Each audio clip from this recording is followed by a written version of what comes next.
వెళ్ళాలనుకున్న వాళ్ళు వెళ్ళండి, వెళ్ళాలనుకున్న వాళ్ళు వెళ్ళాలనుకున్న వాళ్ళు అవసరం.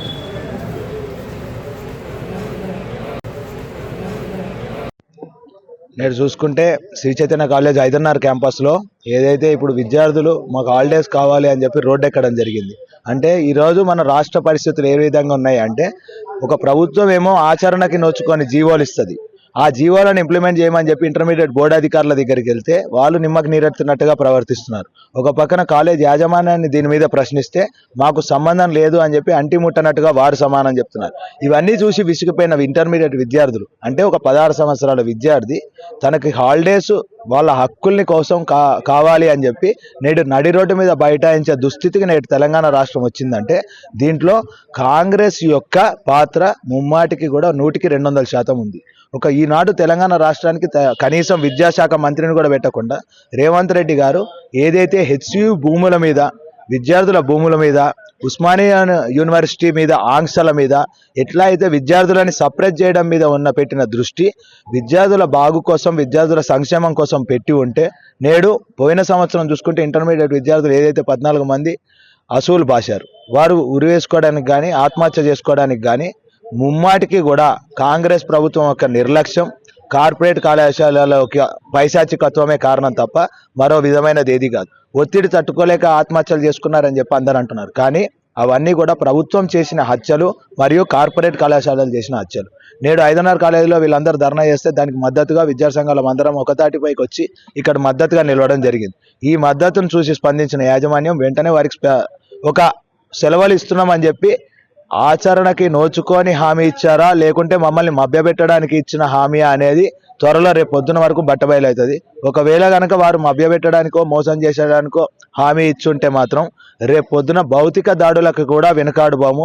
ఒక్కొక్కరిని మాత్రం క్యాంపస్లలో ఏదైతే సర్వపల్లి రాధాకృష్ణ లాంటి పుట్టిన ఈ దేశంలో ఇట్లా అబద్ధాల కోరులా ఉండే మేనేజ్మెంట్లు ఏవైనా ఉంటే మాత్రం రాష్ట్ర నలుమూలల నుంచి కూడా కదలి వచ్చి ఇక్కడ ఇదే రాష్ట్రంలో కూడా బొంద పెడతాం. ఒకవేళ కనుక ఉపాధ్యాయ వృత్తికి ఏమాత్రం కూడా మీరు కనుక అన్యాయం చేస్తే ఆ విషయం మాత్రం గుర్తుంచుకోవాలి కార్పొరేట్ కళాశాలలు. ఇప్పటికైనా సరే ప్రభుత్వం స్పందించి వెంటనే ఈ కార్పొరేట్ కళాశాల మీద చర్యలు తీసుకుంటుందని చెప్పి నవ తెలంగాణ విద్యార్థి శక్తి నుంచి మేము ఆశిస్తున్నాం. రిజల్ట్స్ రాకముందే ఇప్పుడు ఏదైతే విద్యాసం మళ్ళీ నడిపిస్తున్నారో దీనికి సంబంధించి రిజల్ట్ రాకముందే వీళ్ళకి సెకండ్ ఇయర్ విద్యాబోధన చేయాలి అనే అంశం గురించి ఏం మాట్లాడుతున్నారు మీరు ఇక్కడ ఒకటి తెలుసుకుంటే ఏంటంటే, వీళ్ళకి రిజల్ట్స్ రాకముందే సెకండ్ ఇయర్ కాదు, ఆల్రెడీ సెకండ్ ఇయర్ సిలబస్ కూడా వాళ్ళకి చెప్పేశారంట.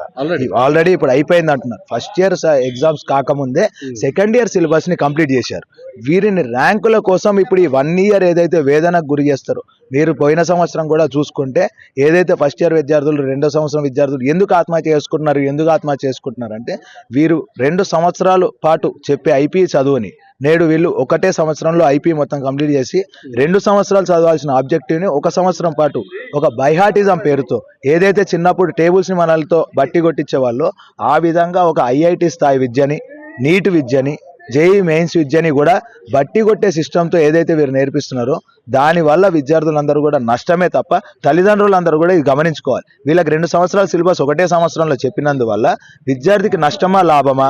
నేడు మీ విద్యార్థికి ర్యాంక్ రావచ్చు, కానీ రేపు పొద్దున సమాజంలోకి వెళ్తే ఆ సర్టిఫికెట్ చెత్త కాగితంతో తప్ప మరో దేనికి కూడా అది పనికిరాదు అనే విషయాన్ని తల్లిదండ్రులు గుర్తుంచుకొని, costly education is not quality education అనే విషయాన్ని కూడా తల్లిదండ్రులు గుర్తుంచుకుంటారని చెప్పి మేము ఆశిస్తాం. సో ఇలాంటి ఒత్తిడి గురి చేయడం వల్లనే గత ఒక 4 నెలల కిందట ఒక అబ్బాయి కూడా చనిపోవడం జరిగింది. సో సేమ్ ఇలాంటి ప్రెజర్ తీసుకోవడం వల్లే, ఎందుకంటే ఒకటే సంవత్సరంలోనే 2 సంవత్సరాలకు సంబంధించినటువంటి సిలబస్ని కంప్లీట్ చేయాలి అనే దూరంతో విద్యా వ్యవస్థ ముందుకెళ్తుందా అంటే, మీరు ఒకటి చూసుకోండి సార్, విద్యా వ్యవస్థ ఏ రకంగా ముందుకెళ్తుంది అనేది కాదు. ఇప్పుడు అబ్దుల్ కలాం గారు చెప్పినట్టు దేశ ప్రగతి, దేశ యొక్క భవిత అనేది తరగతి గదిలో మొదలవుతుంది అని చెప్పి ఆనాడు చెప్పారు. కానీ ఈనాడు చూసుకుంటే కార్పొరేట్ కళాశాలల్లో తరగతి గదిలోనే విద్యార్థి ఆత్మహత్యలు మొదలైతే, ఈ విద్యార్థి ఆత్మహత్యలు అనేవి వీళ్ళు ఒత్తిడి తట్టుకోలేక ఏదైతే ఆత్మహత్య చేసుకుంటున్నారో, వీరు భవిష్యత్తులో కూడా ఒకవేళ బతికిపోయినా కూడా పక్కన విద్యార్థికి కూడా రేపు పొద్దున్న లైఫ్లో ఏవైతే సర్కమ్స్టాన్సెస్ వాళ్ళు తట్టుకోలేని ప్రెజర్ ఉంటాయో ఆ సమయంలో కూడా ఆత్మహత్య శరణ్యం అనేదే నేర్పిస్తున్నారు తప్ప కార్పొరేట్ కళాశాలలో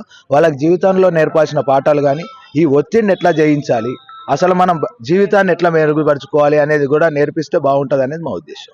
సో పర్టికులర్గా మనం చూసుకున్నప్పుడు ఎవరైతే ఈ విద్యార్థులు ఉన్నారో వీళ్ళందరూ 100% ఫస్ట్ ఇయర్ క్వాలిఫైడ్ అవుతారని చెప్పి వీళ్ళు బిలీవ్ చేస్తున్నారా?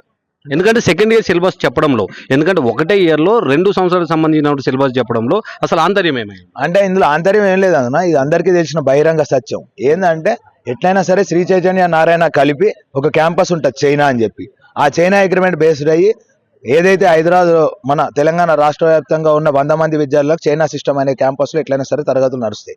వాళ్ళకి ఏదైతే ప్యాటర్న్ ఫాలో అవుతారో ఉన్న రాష్ట్రంలో ఉన్న 4 లక్షల మంది విద్యార్థులకు కూడా అదే ప్యాటర్న్ వీళ్ళు అలవాటు చేస్తున్నారు. దీనికి మనం ముందుగానే గుర్తుంచుకోవాల్సింది అంటే వీళ్ళు పాస్ అవుతారా లేదా అనేది కాదు, ర్యాంకులు కొనడం అలవాటైన చైతన్య నారాయణకి విద్యార్థిని పాస్ అవుతాడా ఫెయిల్ అవుతాడా అనే కనీస పరిజ్ఞానం ఉండకుండా ఉండదు. వీళ్ళకి ఏంటంటే మనం ఎట్లయినా కొనేది ర్యాంకు, విద్యార్థి పాస్ అయినా ఫెయిల్ అయినా కూడా ఆ ర్యాంక్ అయితే పనికొస్తుంది కదా కాలేజ్కి, ఆ ర్యాంకును చూపించుకొని వీళ్ళు సీట్లను నమ్ముకుంటారు.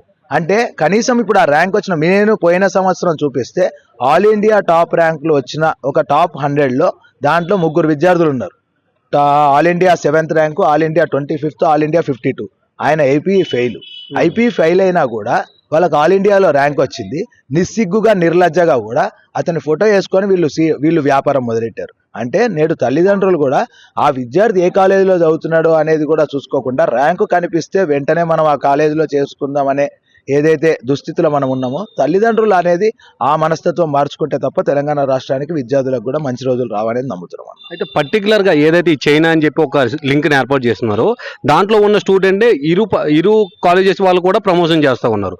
ఒకటే స్టూడెంట్ ఇక్కడ కూడా ఉంటాడు, అక్కడ కూడా ఉంటాడు, ఇది పోస్టర్లో. బట్ ఫిజికల్గా ఎక్కడ ఉంటాడు?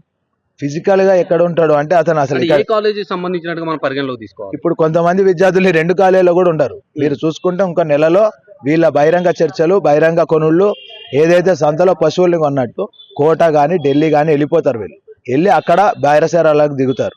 దీన్ని చూసుకుంటే మీరు 2018లో 2016లో కూడా మేము స్టింగ్ ఆపరేషన్ చేసాం. ఇవన్నీ విషయాలు కూడా మీడియాకు బహిర్గతం చేసాం. అయితే వీళ్ళు ఎట్లుంటుంది అంటే ఆ కోటా స్థాయిలో వీళ్ళు వెళ్ళి ఏదైతే టాప్ ర్యాంక్ వస్తుంది అనే విద్యార్థిని ముందుగానే లీక్ అయితే రాత్రి ఇమీడియట్ గా ఆ గంటల వ్యవధిలో వాళ్ళ విద్యార్థి ఇంటికి వెళ్ళి ఆ మేనేజ్మెంట్ తో కూడా టైఅప్ అయ్యి ఇమీడియట్ గా ఆ విద్యార్థి మా దగ్గర కోచింగ్ తీసుకున్నాడు కాబట్టి ఆ ర్యాంకు మాకే అనేది అగ్రిమెంట్ అయ్యాయి ఇమీడియట్ గా కూడా ఆ ర్యాంకును వీళ్ళు పబ్లిష్ చేయడం జరుగుతుంది. సో పర్టికులర్గా ఇందాక జరిగినటువంటి ధర్నా విషయంలో చూసుకుంటే మనము, నేను ఆఫ్లైన్ ఎప్పుడైతే కెమెరా లేకుండా నేను పిల్లలతో మాట్లాడానో వాళ్ళు చెప్పిన అంశం ఏంటంటే ఏదైతే ఈ స్పెషల్ క్లాసెస్ చెప్తారో వీటికంటూ మళ్ళీ అదనపు ఫీజు కూడా వసూలు చేస్తున్నారు అని చెప్పి అంటున్నారు. అంటే అదనపు ఫీజు అనేది ఉండదన్న. మీరు అందరూ కూడా గుర్తుంచుకుంటే ఇప్పుడు నేడు కార్పొరేట్ కళాశాలలు ఎందుకు సమ్మర్ క్లాసుల్లో ఇంతగానం వీళ్ళు ఇంతమంది విద్యార్థి సంఘాలు వచ్చినా ఇంత ప్రెజర్ తట్టుకొని కూడా వీళ్ళు ఎందుకు ఇంత నిర్వహిస్తున్నారు అంటే దీని వెనుక కోట్ల రూపాయల స్కామ్ ఉంటుంది. ఇప్పుడు ఏదైతే వీళ్ళు తరగతులు మొదలెడతారో వీళ్ళు సెకండ్ ఇయర్ తరగతులు మొదలెడుతున్నాం అని చెప్పి విద్యార్థి తల్లిదండ్రులకు చెప్తారు. మరి సెకండ్ ఇయర్ ఏదైతే తరగతులు నిర్వహిస్తున్నప్పుడు దానికి సంబంధించిన 25% ఫీజు అనేది వీళ్ళు జూన్ జూలైలో కట్టాల్సిన ఫీజు విద్యార్థి తల్లిదండ్రులు. ఆ ఫీజుని మీరు ఇప్పుడు మార్చి ఏప్రిల్లో కట్టించుకుంటే ఆ ఇంట్రెస్ట్ రేట్ అనేది క్యాలిక్యులేట్ చేస్తే మొన్న 240 కోట్ల స్కామ్ అన్నారు కదా, ఇది 2400 కోట్ల స్కామ్. ఇది దీన్ని చేయడానికే కార్పొరేట్ కళాశాల ఆ 25% ఏదైతే ఫీజుని వసూలు చేయాలో ఆ ఫీజు వసూళ్ల కోసమే విద్యార్థులకు ఏదో మేము మేలు చేస్తున్నామని చెప్పి బూటకప్పు మాటలు చెప్తున్నారు తప్ప విద్యార్థుల మేలు కోసం మాత్రం ఏమాత్రం చూడదు. ఇప్పుడు చూసుకుంటే మీరు ఏజిఎం శివప్రసాద్ ఉంటారు, ఆయన ఏం చేస్తాడు, అన్ని క్యాంపస్లు నావే అంటాడు. కానీ అక్కడ చూసుకుంటే ఏదైతే గర్ల్స్ క్యాంపస్ని బాయ్స్ క్యాంపస్ని అన్నిట్లో మనం పరిశీలిస్తే కనీస వసతులు, కనీస మౌలిక సదుపాయాలు కల్పించకుండా కేవలం ధనార్జనే ధ్యేయంగా ఆయన వ్యవహరిస్తుంటాడు.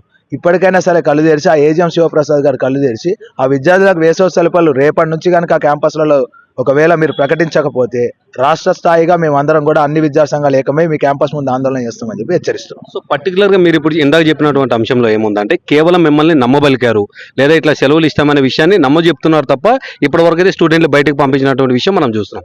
సరే ఇంత రాత్రిపూట వాళ్ళు బయటకు వెళ్ళినప్పటికీ రేపు మార్నింగ్ గానీ వెళ్ళే పరిస్థితి ఉందా? సో అది లేనప్పుడు మీరు ఎలా శివకుమార్ గారికి కానీ ఇంకితర మేనేజ్మెంట్ కానీ ఎలా చెప్పగలరు? అంటే ఒకటే చెప్తున్నాం అన్న, ఇప్పుడు మేము చూసుకుంటున్నామో ఆల్రెడీ అవుట్ పాసులు ఏవైతే ఉన్నాయో అవుట్ పాసులు రాసిస్తా అన్నారు. అవుట్ పాసులు అన్నీ కూడా మేము వాళ్ళన్నీ కూడా కలెక్ట్ చేసుకొని మేము ఒకసారి పరిశీలిస్తాం.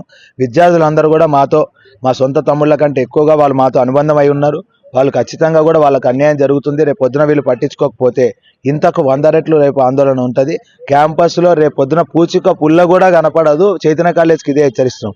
రేపు పొద్దున కనుక మీరు బలవంతంగా విద్యార్థులు 9 తర్వాత క్యాంపస్లో ఉంటే 10ంటికి విద్యార్థులు కాదు కదా ఉపాధ్యాయులు కూడా లోపలికి రాలేని స్థితిలో రేపు చైతన్య కాలేజీని మేము రూపురేఖలు లేకుండా చేస్తామని కూడా ఈ సందర్భంగా హెచ్చరిస్తున్నాం. సో పర్టికులర్గా గత 4-5 నెలలుగా చూసుకుంటే అటు గర్ల్స్ కాలేజ్లో కూడా అత్యాచారాలు జరగడము, సో రకరకాల ఇష్యూస్ ఉన్నాయి. అలానే కో ఎడ్యుకేషన్లో ఉన్నాయి, డేస్ కాలేజ్ అన్నింటిలో కూడా ఉన్నాయి. సో ఇలాంటి ఇన్ని ఇష్యూస్ జరుగుతున్నప్పుడు కూడా బోర్డ్ ఆఫ్ ఇంటర్మీడియట్ వాళ్ళు పర్టికులర్గా ఈ కాలేజెస్ ఏవైతే ఉన్నాయో ఈ క్యాంపస్లు కూడా ఒకే కోడ్ మీద మల్టిపుల్ క్యాంపస్లు ఉండడము, వీటిపైన ఎటువంటి చర్యలు తీసుకున్న పరిస్థితి అయితే కనబడట్లేదు. సరే మీలాంటి కొంతమంది విద్యార్థి సంఘ నాయకులు మాత్రము అక్కడ అడపదడప కనిపించడము, దానికి సంబంధించి ఆ రోజు వరకే ఫైట్ చేయడము, ఇలాంటి విషయాలు జరుగుతున్నాయి. ఆ సమస్యకు సంబంధించి పూర్తిగా అసలు ఏం జరుగుతుంది, న్యాయం జరుగుతుందా లేదా అనే అంశాల గురించి ఎప్పుడైనా మీరు ఆలోచించారా? అదే న్యాయం జరుగుతుందా లేదా అంటే మీరు ఇప్పుడు రాష్ట్రం ఏ స్థాయిలో ఉందంటే మీరు చూసుకోవాలన్నా. ఇప్పుడు మీరు చెప్తున్న ఇంటర్మీడియట్ బోర్డు అధికారులు ఏదైతే ఉన్నారో వారు కార్పొరేట్ ఏజెంట్లా లేకుంటే ప్రభుత్వ అధికారులు అనే అనుమానం మాకు కూడా కలుగుతుంది. ఎందుకంటే వారికి మేము పోయిన సంవత్సరం నుంచి ఇచ్చిన ఫిర్యాదుల సంఖ్య వచ్చి 100ల్లో ఉంటే వారు చర్యలు తీసుకున్న సంఖ్య ఒక్కటి కూడా లేదు. కనీసం ఒక్క క్యాంపస్ మీద కూడా చర్యలు తీసుకోలేదంటే 300 కంప్లైంట్లు ఉట్టి మా విద్యార్థి సంఘాల నుంచి ఇచ్చాం. అట్లా ఎన్ని విద్యార్థి సంఘాలు ఉన్నాయి, ఎన్ని కంప్లైంట్లు మీకు వచ్చాయి, మీరు వాటి మీద తీసుకున్న చర్యలేంది? శ్వేతపత్రం రిలీజ్ చేసే దమ్ము బోర్డ్ ఆఫ్ ఇంటర్మీడియట్ ఉందా? మేము ఈరోజు 3 రోజుల నుంచి కూడా డిఐఓలకు కానీ ఆర్ఐఓలకు కానీ ఫోన్లు చేస్తున్నాం, ఫోన్లలో స్పందిస్తలేరు. ఫోన్లో స్పందించట్లేదు అంటే ఏంది? మా ఆల్రెడీ ప్యాకేజ్ అయిపోయింది, మేము ఆల్రెడీ ఏజెంట్గా మారిపోయినాం. ఇందుకే మేము బోర్డ్ ఆఫ్ ఇంటర్మీడియట్ సెక్రటరీ గారిని ఒకటే కోరుకుంటున్నాం, 7 సంవత్సరాల నుంచి పాతుకుపోయిన డిఐఓలు ఎవరైతే ఉన్నారో ఆ 3 జిల్లాలకు సంబంధించిన డిఐఓలని వెంటనే ట్రాన్స్ఫర్ చేసి కొత్త డిఐఓలను అపాయింట్ చేయండి. మేము సస్పెండ్ చేయమన్నట్లే, చర్యలు తీసుకోమన్నట్లే.